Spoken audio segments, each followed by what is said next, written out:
Happy Monday. Happy Labor Day. Today's Labor Day. So happy that, I guess. How's everybody doing? Making sure that's not actually, look, there's my microphone. Don't want it actually in frame though. All right. Let me make sure I'm actually streaming. Yeah, look at that, I am. All right. How is everyone? Hey, Sandy, how you doing?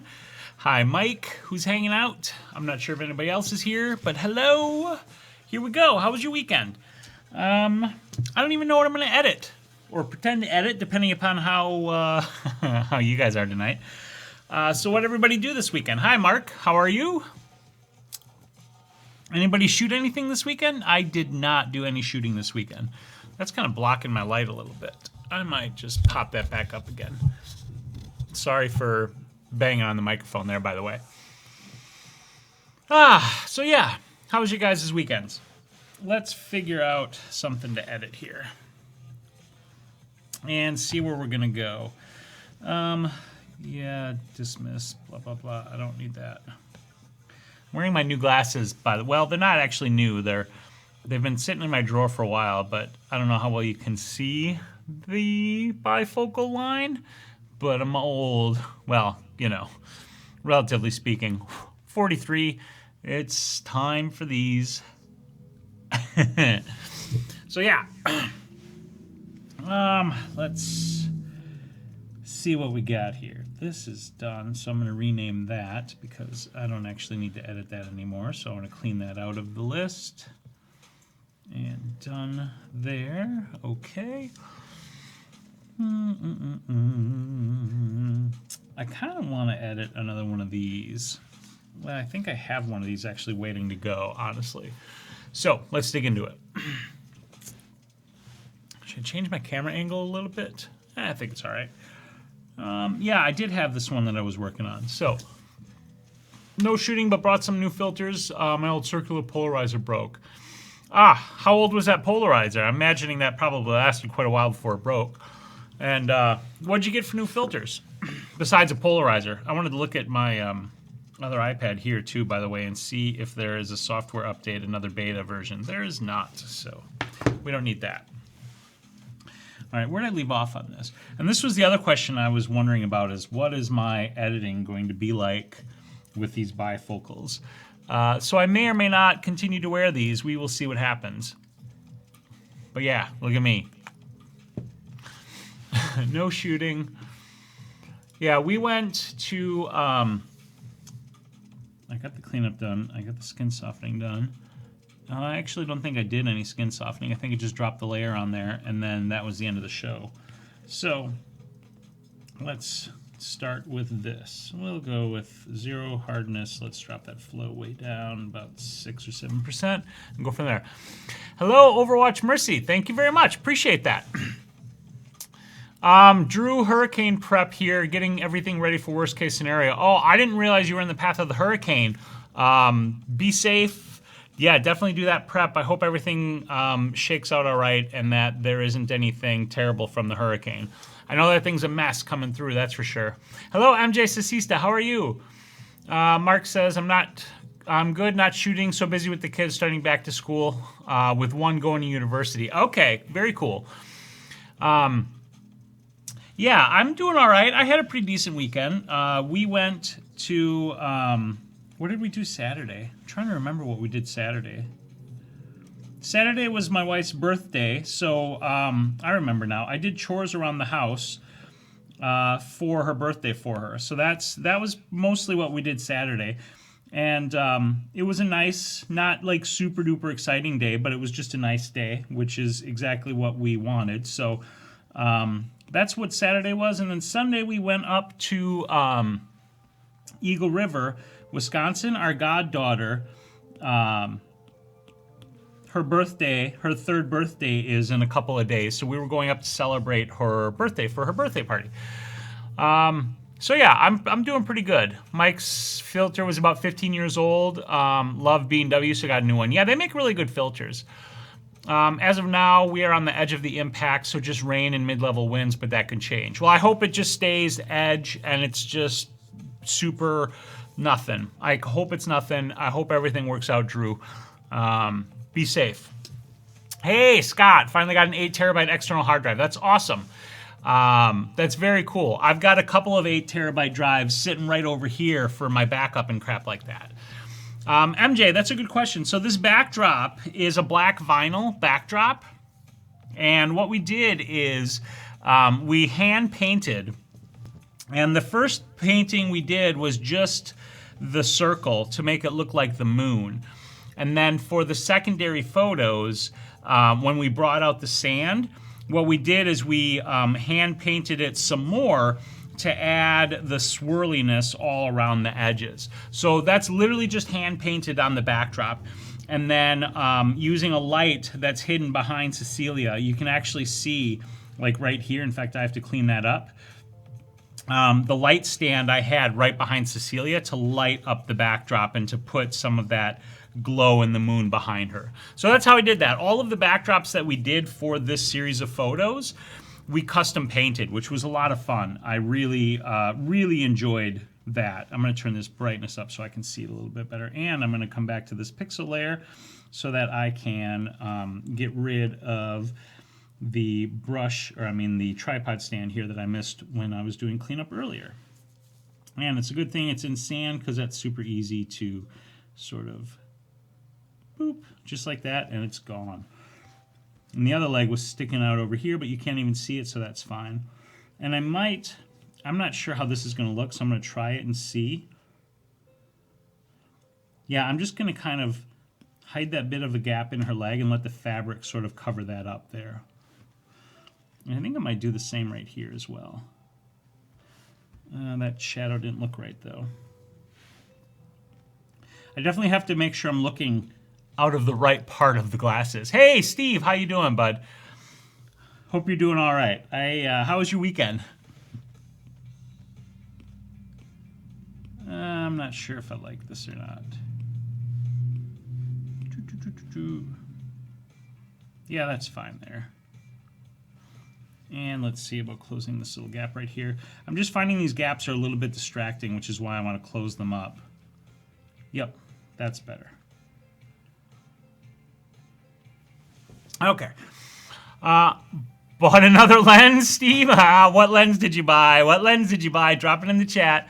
Awesome and creative idea. I love how the subject holds the sands as it falls off. Yeah, that's exactly what we were going for. So I'm glad that that's coming through and that you're enjoying that, MJ. Thank you. The Z mount 24 to 72.8. Nice. How much? Do you mind if I ask how much that was, Steve? Because that I was shocked at how light and compact that lens was. I mean, I know $2,300. Okay, I knew it was a pricey lens. I know that with a mirrorless, and when you change the flange distance and you do some of the other stuff, you can make those lenses smaller. But I was still shocked at how small that lens is. It's really incredible. That is kind of misleading when you do the edit and the mark is in red. Leads me to believe it will be red. So that's just the brush showing me where I'm brushing. The in-painting brush in particular just gives that red mark so you can see what part of the photo you're affecting with the brush. It's not meant to be like what I'm painting. Basically, the in-painting brush in Affinity is like the healing brush tool in Photoshop. Hello, Brant. How you doing? How are you doing? There's also this drippy spot right here I don't like, so I'm going to get rid of that. So yeah, that's kind of what's happening here. Is it's just healing. It's not actually painting, which is what I understand you're kind of thinking that that's what I would be doing here, but that's actually not the case. I mean, I'm painting, but not painting the color. All right, so that was not what I wanted. Okay, so let's get all of these little bits and bobs cleaned up here. What lens did I use for the shot? MJ, this was shot with my 12 to 40 millimeter. Here, let me grab it. Hi, Brenda, how are you? Here it is. All right, now I scoot back. Scoot, scoot, scoot.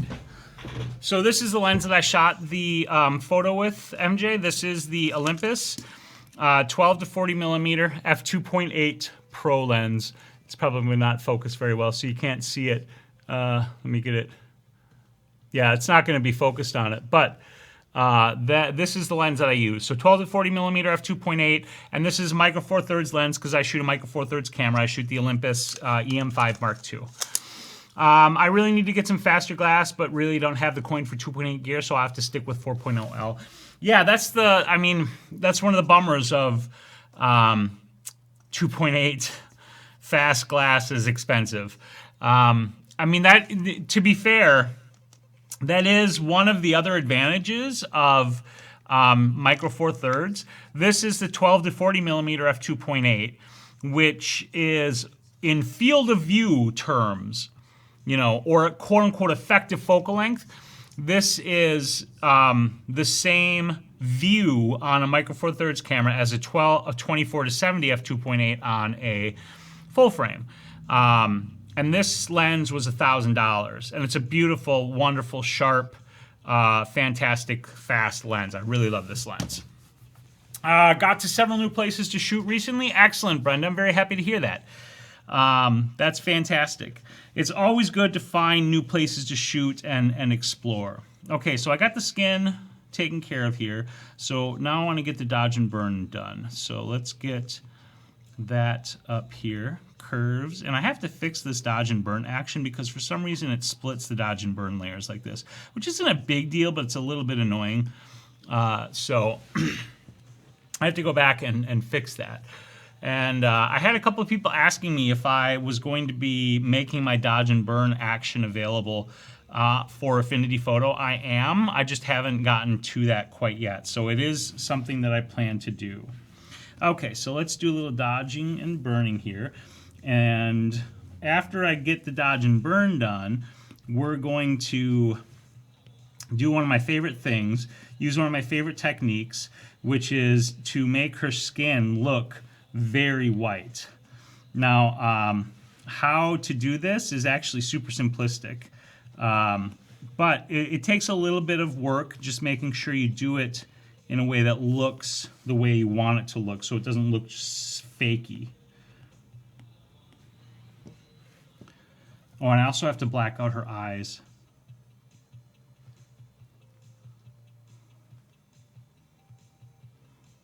I think this is a little bit aggressive right here. So I'm just coming back over here and I'm just going to tamp that down a little bit. There we go. Yeah, leave a little bit of it, but not quite so heavy. I love that lens too, right, Mike? It's an amazing lens. Mike, do you have the 40 to 150 as well? I have that lens as well, and it's fabulous, just absolutely fabulous. And the other really nice thing about any mirrorless camera, not just Olympus, but any mirrorless camera, is your ability to adapt to the vintage lenses, right? So as an example, f2.8 is the widest aperture Olympus native micro four thirds lens that I have. But, it's up here. Where is it? Is this one it? I think this is it. Yeah, here we go. But this right here is my 50 millimeter Canon FD f1.8 lens, which I can, with this super cheap adapter, put on my micro four thirds camera and use it. And this is a really beautiful lens. And I bought this lens for like 20 bucks and this adapter for like 12. So for $34, I got a 50 millimeter f1.8 for my mirrorless camera. And this is something you can do with basically any mirrorless camera. It's a little bit harder to use adapted lenses on DSLRs because, number one, manually focusing on a DSLR is actually a little bit harder because looking through the viewfinder is not optimized for manually focusing. Whereas on a mirrorless camera, you get the focus aids like focus peaking or zebras or magnification or whatever you choose. And then the other issue is with DSLRs, because of the flange distance and some of the other stuff, you can't focus these lenses to infinity, but you can on mirrorless, which is really nice. I do not lose any stops with the adapter at all. So the adapter is a dumb adapter. It literally is just a hole in there, and it just adjusts the flange distance a little bit, and then also allows you to mount it to the particular camera. And your aperture control is still in the lens itself, and you manually focus it. And it's great. I don't use this lens a ton, but I do use it when I want to get that super shallow depth of field, that f1.8 look. And I love this lens. Hey, Cochise Heart, how you doing? So yeah, oh, MJ, you're editing your shots at the moment as well. That is fantastic. Okay, so I was in the process of dodging here, and we'll get back to it now. Let me hit the skin first, and then I'm going to make it a little bit more aggressive for some of the detail dodge work that I'm going to do.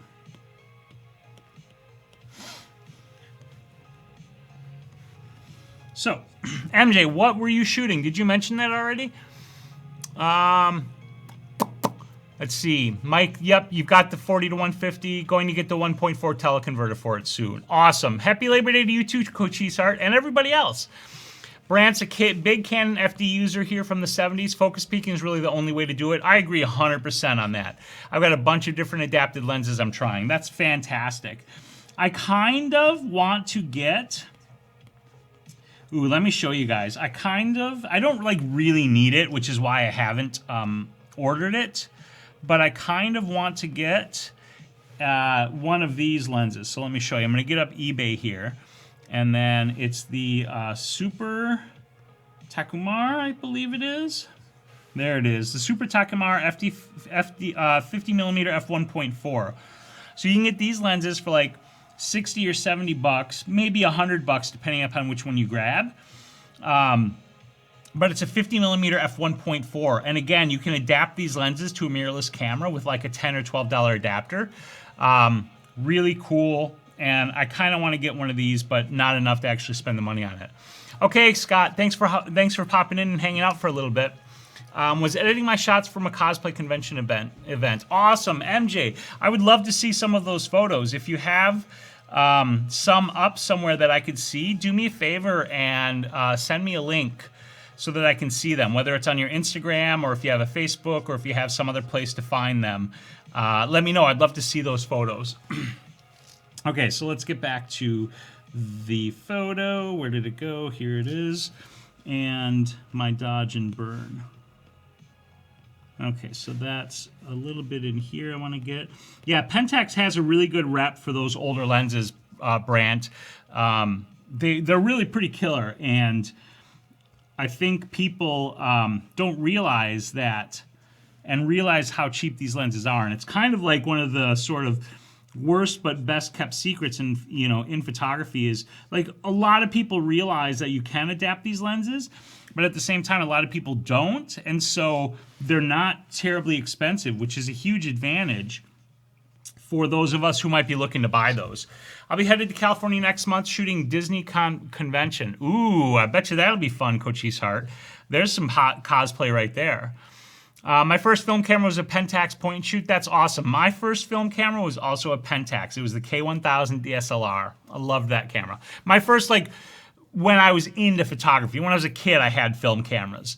But I mean, I was just a kid. I didn't, I wasn't into photography. It was just, a camera. I will share you the link from my Facebook. I'm your friend anyway. Perfect, MJ. Perfect. I'm looking forward to seeing those. I have my first Minolta 50mm f1.8 in the adapter. That's it, Mike. That is it. I love it. I love it. I love it. I love it. You can't go wrong with that. You really can't. It's really great. Okay. I also have to black out the eyes, so I'll show you guys how I'm going to do that as well.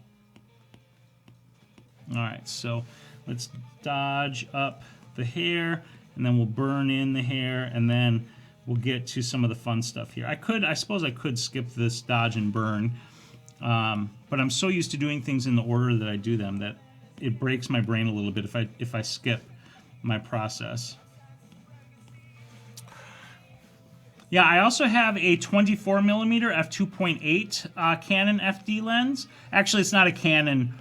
It's a like Vivitar or something, but it's Canon FD mount. That lens isn't as good quality, so I don't use that one very often. I used to use it for recording my YouTube videos. I had it just mounted on my EOS M mirrorless camera, and I just left it there pre-focused and used to record my YouTube videos with it. But I don't use it anymore for recording my YouTube videos because my setup is different. I'm going to get in here a little bit.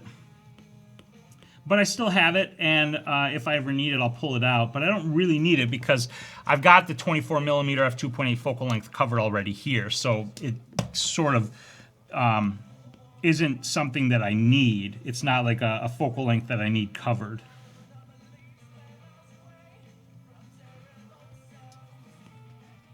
Can you guys hear the music okay, by the way? All right, so while we're talking lenses, since we're just kind of jabbering about it, what are your favorite lenses? Like your favorite lenses, your workhorse lenses, what are those? Speaking of changing your YouTube video setup, you used to record on a very bright and white background, and now it's darker. Yes. You know, I don't really know what... I do know, Steve. I don't really know precisely what made me change to the darker background. I guess I just wanted a change of sort of scenery and decided to like to drop the background down and sort of let me stand out more against that. So no like specific or particular reason that I did that, Luis, just making a change in my setup. And obviously here in the new studio with the new setup, it's different again because we moved. But I guess I'm still keeping that aesthetic. Yeah, RJ, going through my dark phase, exactly. I'm gonna start dressing all goth instead of wearing my suit coat. I'll wear all goth clothes, and I'll become the goth photographer. No music here. Okay, let me turn it up a little bit. There we go. Okay, let me know. Yeah, we would need wigs to pull that off. I mean, I could go punk goth. 85 f1.2 is yours. This is my favorite lens, the 12 to 40mm f2.8. I use this for 99% of my work. It's amazing. I love it. How you doing, RJ? Danny says the 70 to 200. Awesome. Goth God. Hey, Minisla, how are you? Yeah, I'll become the Goth God. I should do that. I should dress in total goth for one of these. 85 and 24s, 1, 2, and 1, 4 are your workhorses. Nice, Cochise, nice. The only thing about adapted lenses is that the older digital cameras often don't handle focus peaking that well. Before buying a body, make sure the body gives you clear focusing cues. Yes, that is a very good point, because if a camera has focus peaking but it's not good focus peaking, it's still hard to use those adapted lenses. A friend in Japan is sending me a KNF Concept 72mm variable fader ND2 to ND32. Ooh, that sounds awesome, Mike. Yeah, Cochise, it is a great lens. I really love it. Just back after 4 days of assisting a commercial food photographer. That had to be a fun experience, RJ. I bet you that was super fun. Okay, I'm probably dodged and burned up here. I should move on to the next. Let me just make sure I got everything over here.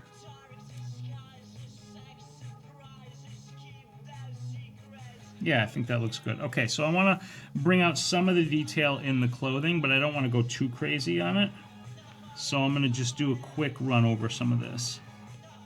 Same with the background. Like I want to emphasize a little bit of the detail in the background, but not over much, because I'm going to end up flattening this out a little bit. So I'm adding contrast, but I'm also going to be removing contrast after I get to the grading portion of things. Hey, Andrew, how are you? Yes, it is. Worked with him a few times now. Awesome. What iMac processor speed do I need to process large 50 megapixel files, and is Fusion Drive okay for them? Anyone know? So Andrew, here's what I would advise. Number one, the processor is important, but is going to be less important than the amount of RAM that you have. Because when you're working on that image is being held in the RAM as the document that you're working on. So the more RAM you have, the better the computer will handle that file. Secondary to that, in terms of the drive, a Fusion drive is okay, but you're better off with an SSD, because that SSD is going to enhance the speed even more. So whether it's an internal SSD or if you get an external SSD, particularly if you can get a Thunderbolt 3 SSD or Thunderbolt 2, depending upon the iMac that you have, those will help enhance the speed and the processing ability. Having a faster, more powerful processor, like whatever, an i7 or an i9 or something, that helps. But that's the computation. But the place to compute it, the RAM, that's what's going to be important. Brenda says, still working with my kit lenses, thinking I want a wider angle. I like wider angle lenses too, Brenda. They're really, really fun.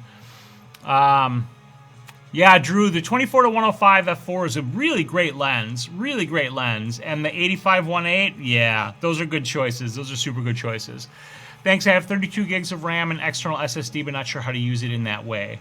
I mean, as far as the external SSD goes, mainly it's just hosting the file on the SSD. Because then you're working from... So there's two things. Like, number one, it's... I'm not a perfect expert in this stuff, so don't quote me on it. But hosting the documents on an external SSD will help. Having the programs running off of an internal SSD will also help. And then the RAM is the RAM. You'll maximize the use of that just through the use of the software. OS drive SSD or M2. Thank you, RJ. Yes, working from SSD don't make that much difference from Lightroom. Thank you, RJ.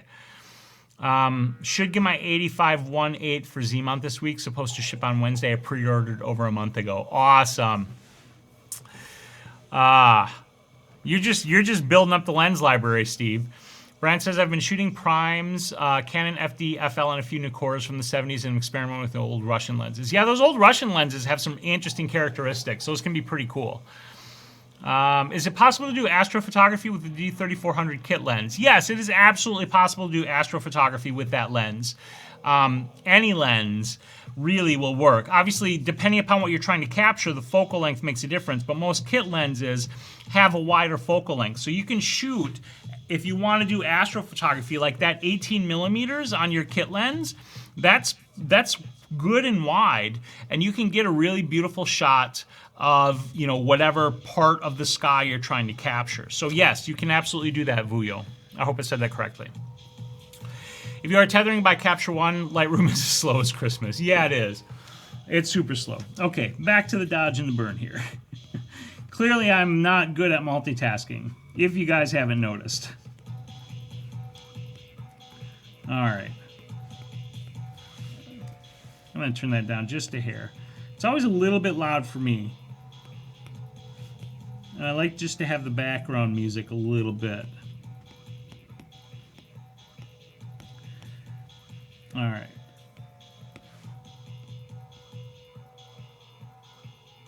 Doesn't even look like I did anything there. Probably because I actually wasn't painting on the layer. There we go.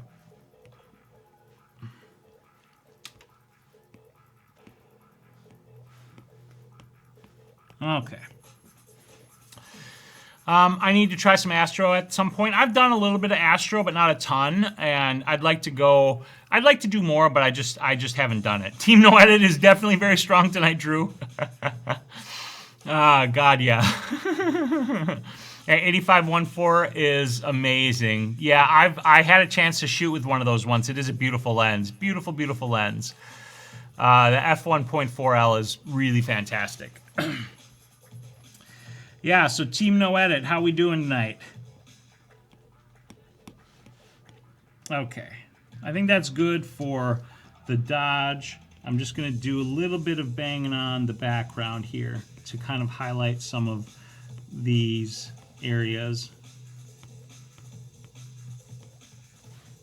I might even make my flow a little bit more aggressive for this.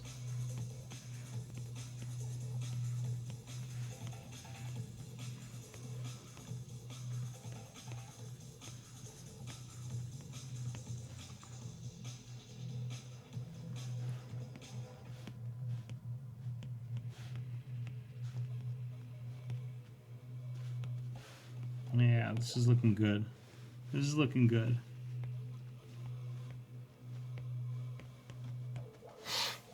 Have you done any animation in the past? I haven't done a ton of animation, Minislaw. I've done like very tiny bits of it for my videos, but I've never done any like, you know, quote unquote proper animation, like animating figures or characters or scenes or anything like that. Hello, MJ Doris, how are you? Let's see, at RJ, my best friend and a photo buddy has one, and I love it. I just have other things I end up spending my money on, like Japanese saws and vintage American hand tools, right? We all have our little vices, don't we? Oh, yeah. Okay. I think that's pretty good. Just looking for wherever else I might want to hit, just to brighten it up a little bit here.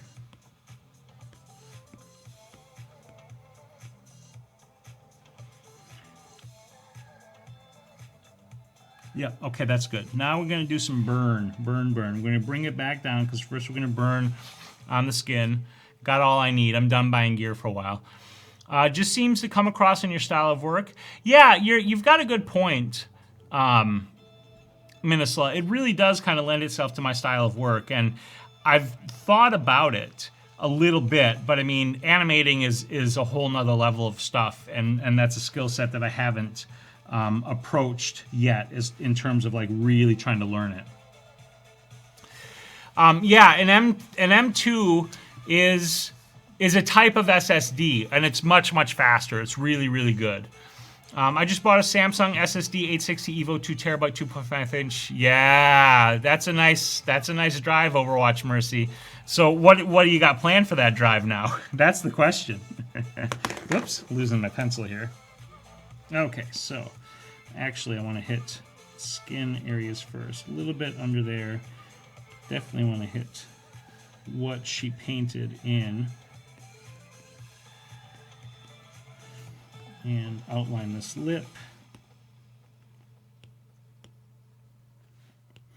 Yeah, in my streaming computer right here, my main drive is an SSD. I was going to go with an M.2, but opted not to, just because I was trying to, you know, stay within a particular budget on this computer, and I'm very happy with how this computer runs, so I have no complaints or regrets over the fact that I don't have an M.2. And if I want to, I can always, you know, add an M.2 to it later on. So if I need that kind of an upgrade, I'll go ahead and I'll do that, but I don't think it's super necessary. Okay, I just want to go give it a little bit of a darkening here.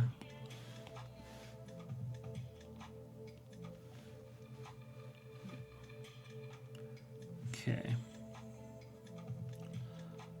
All right, that's looking good.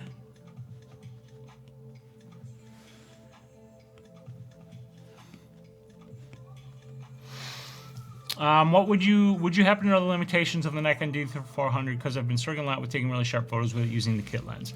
Okay, so Vuyo, what particularly is happening and what isn't sharp? Because there are a lot of things that go into the sharpness of the photo. And the secondary question is, how are you looking at those photos? Are you pixel peeping? Are you zooming into like 1,000,000% to try to count eyelashes?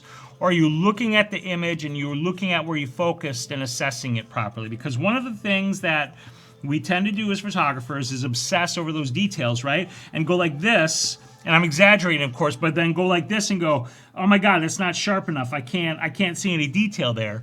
When realistically speaking, the way we look at an image is like this. And being able to say count, you know, her eyelashes, which you can technically do here, right? But can't, is not that important. So give me a better understanding of what you're talking about, because taking really sharp photos, there are so many factors involved in that. What kind of photos you're taking, how you're taking the photos, all of those different things make a difference in how you're looking at those photos and how you're evaluating the sharpness. I can't really say. I can tell you that you can absolutely get sharp photos with that camera and with the kit lens. Kit lenses are great these days. They are not the best lenses in the world. That is obvious, but they are very good. You can absolutely get really good, sharp, beautiful photos with that camera and lens. My studio machine runs off an M.2, but has a lower spec one. I just threw a 256 SSD for location work and tethering. Probably should have gone 512, but that bet is made. Yeah, that sounds like a really nice traveling tethering machine. That's really nice. I opted for a regular SSD on my new laptop, as most of my work is now moving to all cloud-based, so not using it much on computer. Yeah, that's kind of where I'm sitting with this iPad. I mean, it has a 1 terabyte in it because I wanted the most storage I could get, but 1 terabyte is obviously not huge, especially when we're looking at photography and the files that we have. Yeah, light lens and shooting technique, all of that makes a difference, absolutely. I'm doing a Halloween shoot, Jack the Ripper, outdoors in a creepy alley. Ooh, that's going to be cool, Cochise. I look forward to seeing those photos. I use my M.2 as a scratch drive. Ah, I bet that does help speed up your editing software. That's a pretty good idea. Okay, so we are burning the hair now, so we're going to increase this up a little bit, decrease the brush size a bit, and go in here. I'm finding I have to get used to how I look through these glasses as I edit now, because I keep wanting to put my head where I would normally put it, and that's like basically right where the bifocal line is. Look at me being an old, rocking my bifocals, sounding like a dork, trying to sound cool.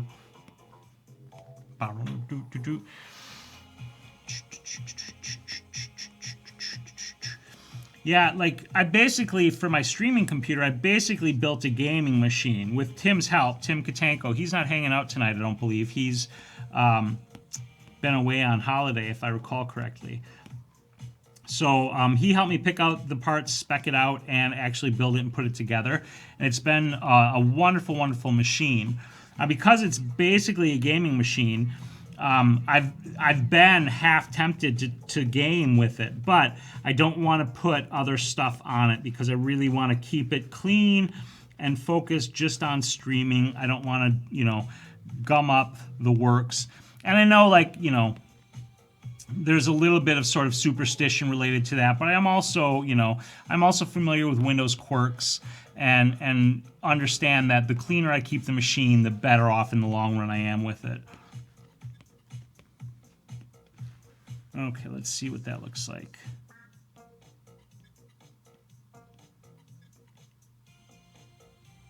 Good, good, good. That's added some nice depth there. I've been wearing bifocals for 10 years or more. Yeah, I've joined the bifocal club. Wait until you're my age and you have to get the trifocals. Yeah, photography files are really small compared to 3D models, that's for sure. The cloud access makes a lot of sense there. I went outside and tried taking an astrophotography. The sky was sharp, but the objects in the foreground were blurred, and I can't figure out why. Okay, so there's a couple of different possibilities there. How close were the objects in the foreground to the camera? Was the camera moving at all? Was it on a tripod? Give me some additional details, because those details will help us troubleshoot that photo. In fact, Vuyo, if you can send me a link, I don't know if you're following me on Instagram or connected with me anywhere, but if you send me a link so that I can actually see the photo, I'd be able to assess it a little bit better. It was on a tripod. I don't have a set of glasses specifically for shooting photography. I'm going to try with these bifocals, but I'm not sure how well it's going to work, so I may keep my old glasses just for shooting so they won't have the bifocal line in them. But yeah, I'm not... right now, I don't have like one versus the other. Okay, Mark, have a good one. Hello, Mr. Noodle, by the way. Okay, so I do want to take a quick break here. We're a little bit halfway through the show, so I want to take a moment to say thank you all for joining me and, to ask for your support. You can support me and my channel and what I do in a couple of different ways. The first way you can do that is by visiting this website right here, shp.photo/merch, which will take you to my merch store. And at my merch store, you can pick up... What the heck? Go to the store. Okay, this is working splendidly. Not.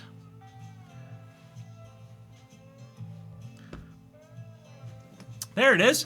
shp.photo/merch, where you can get t-shirts and hoodies. Mike, I saw you ordered a t-shirt. Thank you so much. That's amazing. I appreciate that. Mike and Drew are both also patrons, which is amazing. I appreciate both of you, your guys' support. Like, that's wonderful. So if you want to support me and my channel and what I do, you can visit this link and you can pick up some merch, and that's really, really appreciated. If you want to become an ongoing supporter, you can join my Patreon like Mike and Drew have. At patreon.com/Heniadis, where you can pick a level and become a monthly ongoing supporter and get some really cool perks. And I'm thinking about changing my tiers on Patreon to make them more fun and give some cool rewards to you guys. So it's definitely worth checking out if you want to do that. And these links have been in the chat, so if you want to find these links, you can just scroll up into the chat and they should be in there. Or they're down in the description of this video. So thank you very much for your support, however you give it, whether it's financially or joining here. And holy crap, MJ Doris, thank you so very much for that super chat. That is another way you can support me, and that is greatly, greatly appreciated. Thank you very kindly for that, MJ. MJ says, thank you, Spyros. Have enjoyed your lighting tutorials lately. So helpful. That's fabulous. I appreciate your support. And MJ, if you ever have a question, feel free to get in touch. I'm happy to answer, and always happy to try to help my fellow photographers grow and learn and have fun with this. So thank you everybody for your support. And if you can't do it financially, you can always share my videos, share my Instagram, let people know about these live streams, and invite them to check my stuff out. I appreciate it. Okay, back to the regularly scheduled, not editing while I talk, and you guys chat with me.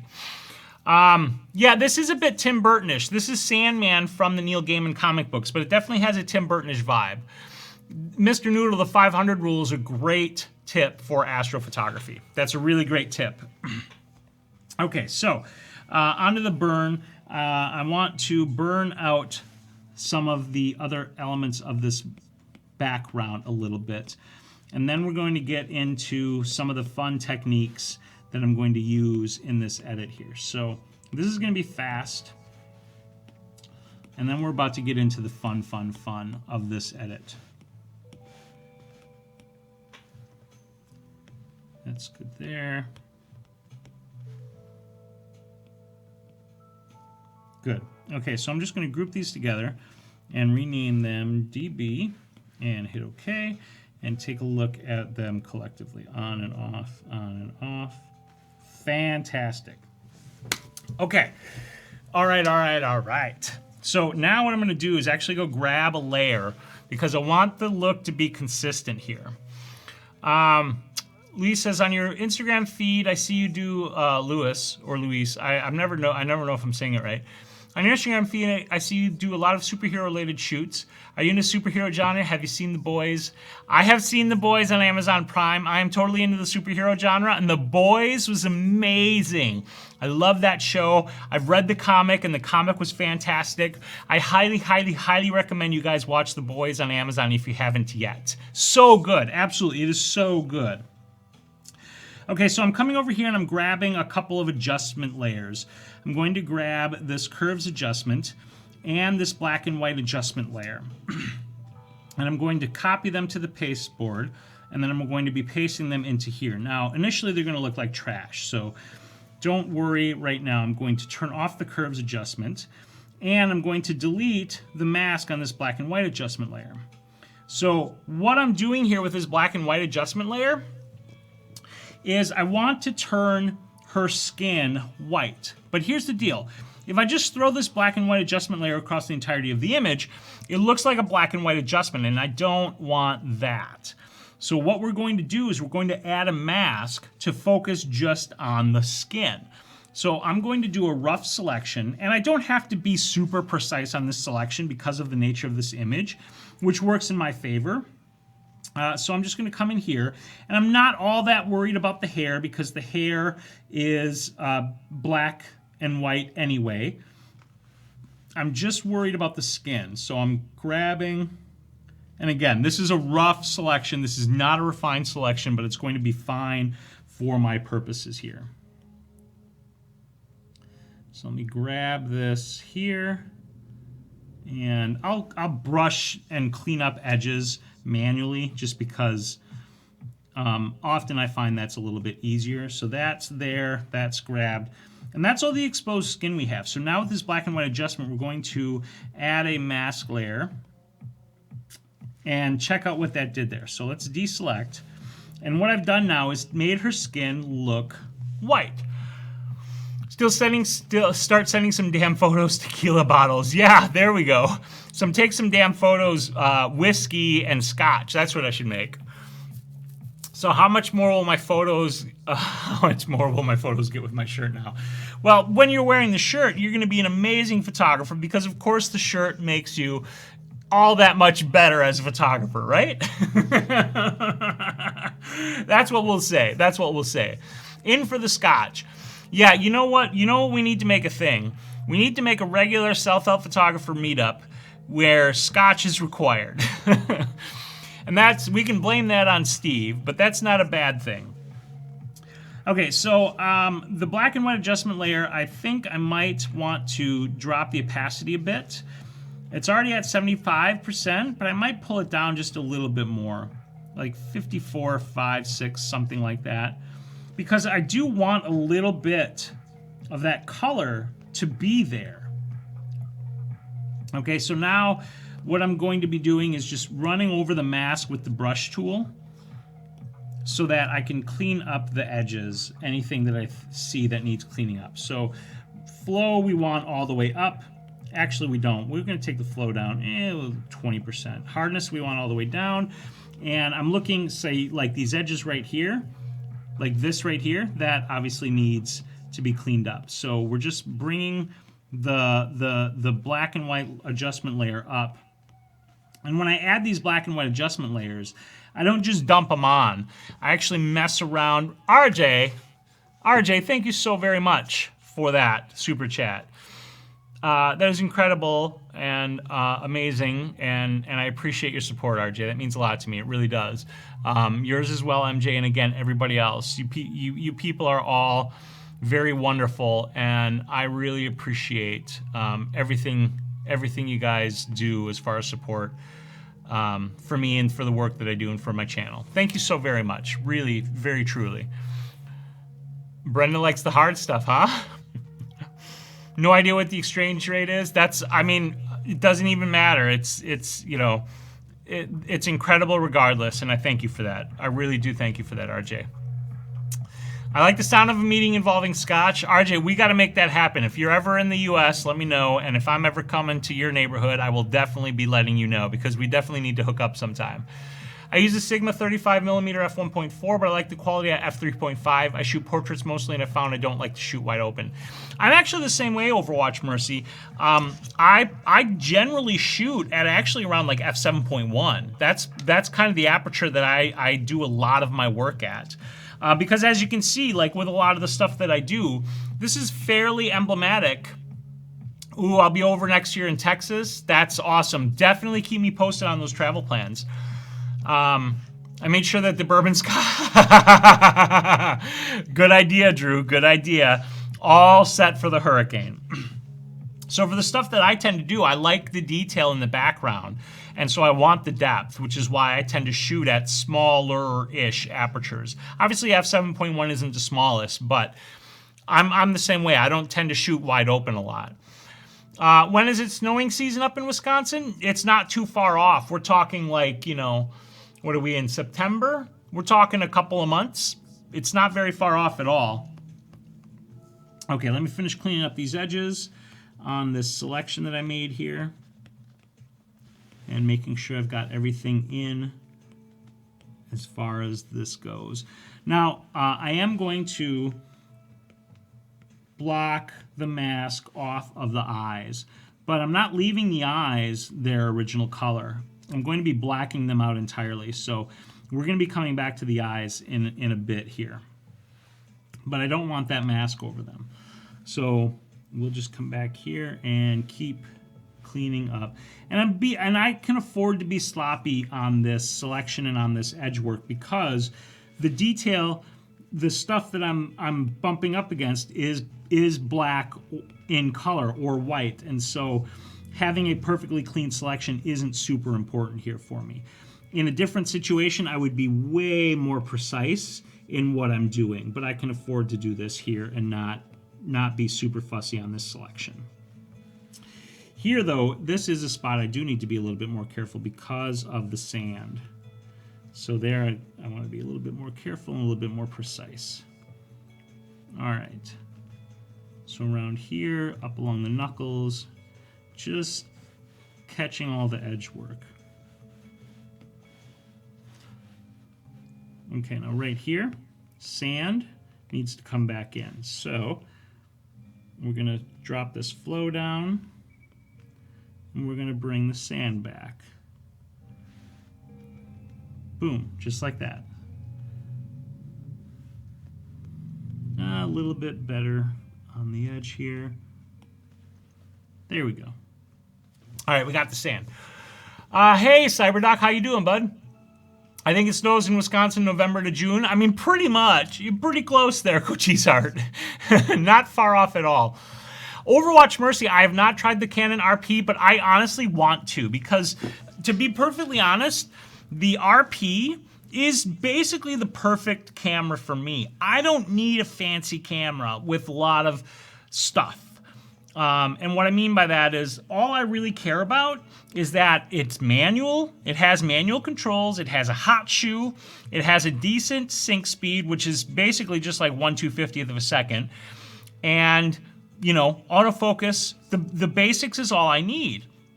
So a $1,000 mirrorless full frame camera that has those things, like, that's a no-brainer to me.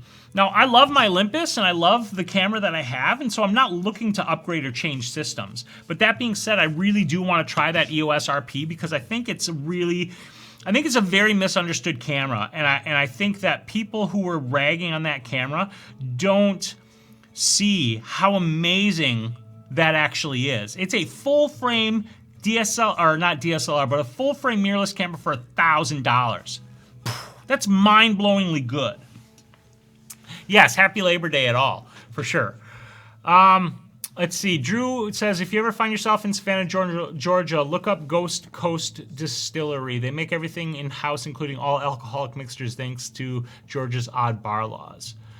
Okay, awesome. I will definitely check that out if I ever find myself in Savannah, Georgia. Mike says, the sad part, I rarely use real liquor during my photo product shoots, right? Because it doesn't photograph the way you want it to, so you got to use the fake stuff. Hello, Emmanuel. How you doing? Federal Reserve has committed treason. Wage slaves was a term created by the Southern slave owners to support their slavery business. That's a bit off topic. That seems like a bot. If you can't get it done in camera with any camera for the last 10 years, it ain't the camera's fault. Exactly, right, RJ? That's exactly it. Okay, so this one I actually do need to do a little bit more precise work on because we have the sand here. So this is going to be, this should be interesting. First, I'm just going to do the basic edge cleanup. Around here, around the collar of the shirt. But I got to bring the sand back in, so I'm going to come back to that in a moment. And this will be a little bit, just a little bit trickier. Not a ton, but a little. And here. And, okay, we're going to start with that. All right. Nah, just gold bug. Okay. Yo, forgot the parentheses, yeah. That's a good photography tip. Film could do enough for most, right? Like, I mean, that's truth enough. It really isn't about the the camera, you know, obviously we all know that the camera does make some difference. It's not like the camera is meaningless, but the camera is our tool, and the tool is the thing that we use to accomplish what we're trying to accomplish, right? So having a good tool is important, but it is not the be-all of all things. Now, I just want to make sure that all of this color is in, because it looked like I grabbed some of this and got it out, and I don't want that to be the case. Okay, so this spot here is a little bit trickier. So basically what I need to do is kind of like come in here and pretty selectively hit some of these color bits to bring that color back in.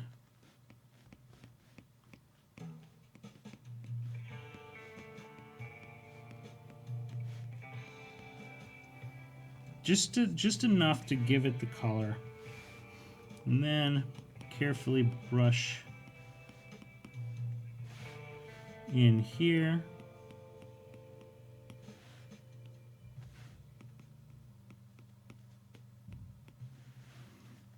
That bit right there, and we will be good to go here in just a moment. I love using this technique of whitening out the skin. I think it's really dramatic effect, and it works really good for cosplay. There, look at that. Now we got color in our sand. That looks really good.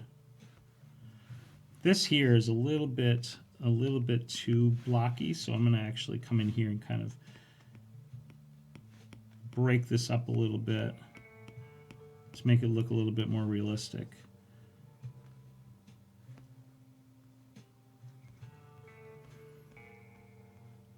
Okay, that looks pretty good. I have to give you credit on your work ethic. Well, thank you very much. Appreciate that. The cat been attacking my index finger again. No, I was just like, I was working on some stuff, and I actually was trying to cut something, and I cut my finger with the scissors right here. And then here, I was out the other day working on the front porch, stripping all of the paint off of it because the paint was peeling and it looked like trash. And I accidentally bumped the grinder off of my knuckle and took a chunk of skin out of it. So that's what I did. Cochise Heart, oh my goodness, all of you are like, this means a lot. It really means a lot, and I appreciate it. Cochise Heart, thank you so very much. I feel a little bit silly crying up a little bit, but it's incredibly powerful, and I appreciate all of your support. Cochise Heart, MJ, RJ, Mike and Drew as patrons, and everybody else. Thank you so much. Very, very, very much. And don't eat the breakfast cereal after the photo shoot. The Elmer's glue is dry by then. Oh my God, yeah, right? That's one of the fun things about product photography is all of the tricks and the things that you use to simulate what the food actually looks like. So RJ, I'm working on, because of Lightroom on the iPad, which is very frustrating to me, I am using the PNG file because it's the best uncompressed I can get. Because I do the raw edits in Lightroom, and then using a stupid trick, I get the PNG, since you can't actually export the PNG or a uncompressed raster image out of Lightroom. The only way to do it is to, in Lightroom, let me show you real quick. What you do in Lightroom is you take the image, like this right here, let's say it was this one, and you go edit in, choose maximum available, and then what that does is ask you if you want to do healing or liquefying in this Photoshop Fix, which is that free Photoshop app for transforming and whatever. And then Lightroom will generate a PNG that's uncompressed.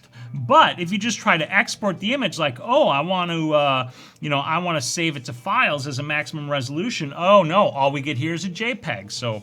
So fuck you, Adobe. Sorry for that. But yeah, so I'm using the PNG.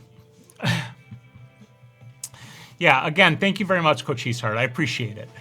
I'm excited for, I don't know if you guys saw this, but On1 announced that they've got a iPad and iOS, a mobile raw editing solution coming along with the synchronization solution. I'm very excited for that, and I cannot wait to see what that offers and to see how it stacks up against Lightroom, because it's an open synchronization and file management system. And that's one of the other things that frustrates me about Lightroom is the inability, that the file system is obscured to us, and they use this wackadoodle, cryptic file and folder structure that you can get into on your computer, but you can't get into here. And when you get into it on your computer, it's a nightmare. So yeah. All right, so we've got the skin whitened out. Now we want to black out the eyes here, right? So what we're going to do here is, I got to remember how I did this before. Okay, so we're going to come down here, and let's actually do this after the softening skin. So I'm going to add a pixel layer, and brush tool, and bring my stuff back. What time is it anyway? Oh my gosh, it's 7 o'clock. All right, I'm going to go a little bit further on this before I wrap it up for tonight. Adobe has a powerful suite of software that it's being killed by lazy work. Right, and it's so frustrating. It's so frustrating. Okay, so this is not going to look very good as a starting point, and I think I accidentally painted on that layer. So, black, high flow, bigger brush, hard-ish edges, and we're going to come in here, and we're going to brush over the eye. We're going to crash the software, apparently. No TIFF, because screw you, Adobe. Okay, let's bring this back. Hopefully I didn't lose all the work that I did. Okay, good, I did not. Let's take a pause and save this since we're at it. Save. Just to be on the safe side. And let's go back and re-add that pixel layer and start this process over again. So brush tool, black, hardness-ish, that's good. Flow up. We're going to come up here, and what we're going to do is we're going to paint black over the eye. Now, right now, this very clearly looks like trash, so just bear with me. Okay, so we've done that. Now what we're going to do is we're going to mess around with the blending modes, and I can never remember, so it's usually easier to just run through them like so. Not lighten, not screen, none of these.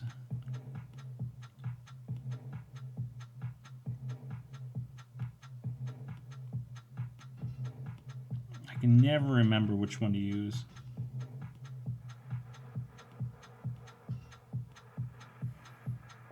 Okay, maybe it's none of these. Let me think about this. Typical file size on the PNG. For me, I have 16 megapixel images, and I get about 25 megabytes for my PNGs.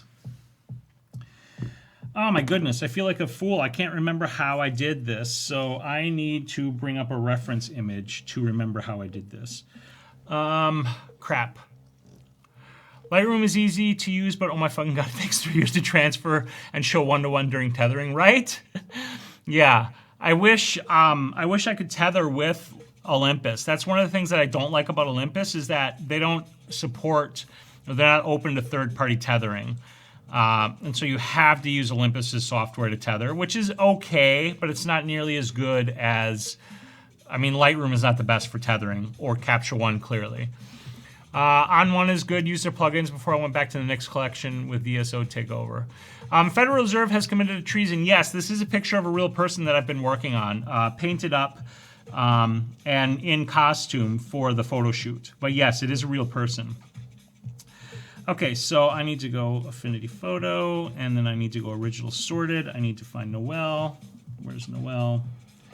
And then... of course, I can't see it. Okay, I gotta look at the preview.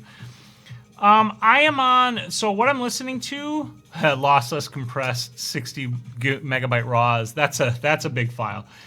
I'm using the royalty-free website Icons 8, and they have a music section, and I picked Fashion for the theme for tonight, and that's what we've been listening to. So this is I'm actually gonna drop the link into the chat, Drew. This is the music. There we go. All right, what am I looking for? Oh, I know. I wanted to look for a file, and hopefully I'll see the preview on here.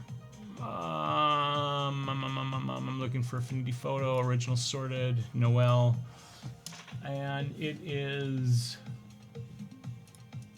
There we go. It is 20073. Okay, 20073. So we're going to open this one because I need a reference because I don't remember how I blacked out the eyes last time I did it. I think I remember, I think maybe I remember, but I'm not 100% sure. Yeah, definitely a real person that I photographed here. Ooh, it's warm in my studio tonight, too. Okay, we're just waiting for this to download and open. That's one of the downsides of working on the cloud stuff, is you gotta wait for these things to download.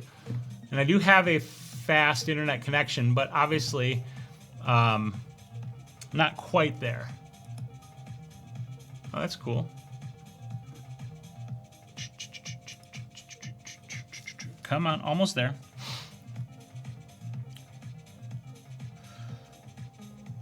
Here it comes. Okay, so what I need to do is find my eye layer here and remember how I did this. So let's see, group, pixel group, eyes. Okay, so her eyes, normal blend mode, just drop the opacity. Okay, so I remember what I did now. Okay, so here's what we're gonna do here. I do want to drop down the opacity a little bit. Maybe about 67% here. Okay, now one of the important things that I need to do here is find the highlights. So what I'm going to do is actually come in here with the selection, and I want this smaller. And what I'm doing is just, whoops, that's way more than I wanted to select. Okay, let's do this lasso just to kind of give me a starting point. So that I want to add, we're going to go with this area right here. Those are my highlights. And over here, right here, highlight, a little bit over here. Okay. Now we're going to turn this layer back on, and we're going to add, hopefully this is the right mask layer. Nope, that was the wrong mask layer. So let's invert that selection and then add that mask layer. Okay, so what I've done here is revealed the highlights. All good Greeks love cheese. I love cheese. I love, love, love cheese. Yes, Coach Cheeseheart, I love cheese. Cheese, I'll eat cheese all day long. My Sony A7 is about 60 to 70 megabyte files in TIFF. Yeah, those are bigger files, much bigger files than what I'm dealing with here. Especially with crust and sauce and pepperonis. Yes, Coach Cheeseheart. Yes, you're speaking my language. You are absolutely speaking my language. Okay, so we're going to do a deselect and then switch back over to the brush tool and clean these up as well. So soften this up, make the brush nice and small, and just do a little bit of edging on the brush to make those highlights look, that was a little bit too much. Just make those highlights look a little bit better. Because you need the highlights in order for the eye to look real. Okay, so now what I'm going to do is take another adjustment layer, or not adjustment, but another pixel layer, and I'm actually going to essentially paint white highlights on there now, okay? And then we're going to tone those white highlights down.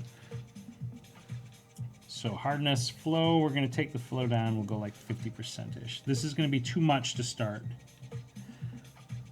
But this is basically just rebuilding those highlights up. Okay, so that's too much now, right? And then what we do is we just drop that opacity down so that it looks a little bit more realistic. And then I'm just going to look again on this mask to make sure that the eye isn't, the black isn't like bleeding out anywhere. Like over here, I think I need to clean it up a little bit over here. And I think what I'm actually going to do is go back to the black and white layer, and I am going to reveal it over the eyes. I took it out before, but I think it's actually going to be more helpful if I reveal it because it'll help the colors blend a little bit better. Deep dish casserole from the 70s, yes. So this is just bringing the black and white back in, which is very, like, basically you're not going to see anything here. And that's the idea. So back here, now we're going to go back to the black. And right around there. Okay, that's looking, over here it's looking a little bit.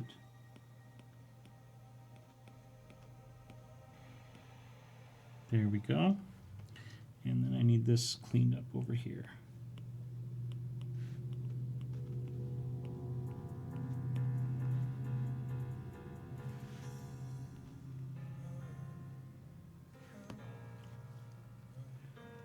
take it out a little bit right there.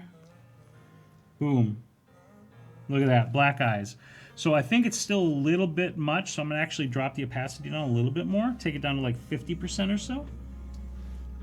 Like 55, 52. But look at that, right? Now we've got the eyes blacked out. So I'm gonna group these together and I'm gonna rename this eyes. And hit OK, and if I turn that off, whoops, that's the wrong one. Boom, regular eyes back, blacked out eyes back. And that looks really cool. Boom, just like that. Okay, I'm gonna wrap this up. It's a little after 7 o'clock, which means time to go. But I want to say thank you very much to everybody for hanging out with me tonight. I appreciate it. As always, you guys are fantastic. I love hanging out with you. Thank you so very much to Cochise Heart, to RJ, and to MJ for the super chats tonight. That is incredible, and I appreciate your support. And thank you to Mike and Drew, who are my patrons here tonight. You guys are awesome. All of you are. Thank you so very much. Please, please, please have a wonderful evening and a great week. And I will be back next week for the next Hangout where I'll pretend to edit and maybe actually get something done. Good night, everybody. Yep, see you guys Wednesday for my brain ain't working business wind-up on Facebook with Zara. Good night. Goodbye. Gotta find the button.